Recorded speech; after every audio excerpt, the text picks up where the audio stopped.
السلام علیکم ناظرین، آن نیوز کے ساتھ میں ہوں اقصیٰ بطول۔ خبر شامل کرتے ہیں شوجہ آباد سے۔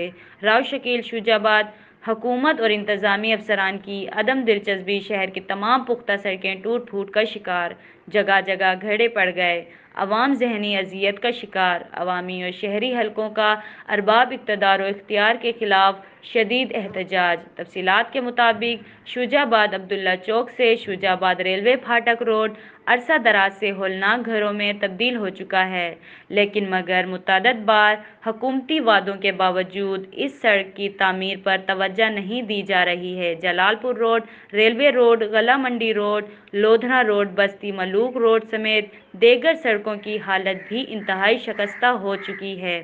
ان سڑکوں کی از سر نو تعمیر کے لیے حکمرانوں کو کئی بار تحریری درخواست بھی دی گئی ہے، مگر ان درخواست کو ردی کی ٹوکری کی نذر کر دیا گیا ہے، جبکہ ارکان اسمبلی بھی 2.5 سال گزرنے کے باوجود وعدوں سے ہی کام چلا رہے ہیں۔ سڑکوں کی مسلسل شکستہ ہو گئی ہیں، جس سے عوام کو آنے جانے اور ٹریفک کے بہاؤ میں سنگین مسائل کا سامنا ہے، جبکہ حادثات کا بھی اندیشہ رہتا ہے۔ ہر وقت گرد و غبار اڑنے کی وجہ سے لوگ مٹی پھینکنے پر مجبور ہیں، گاڑیاں کھٹارہ ہو رہی ہیں۔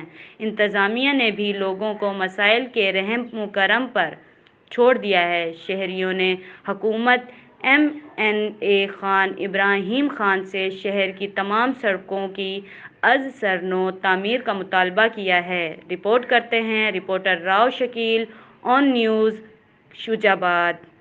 لائک کریں، کمنٹ کریں، شیئر کریں اور بیل آئیکن کو پریس کرنا مت بھولیں۔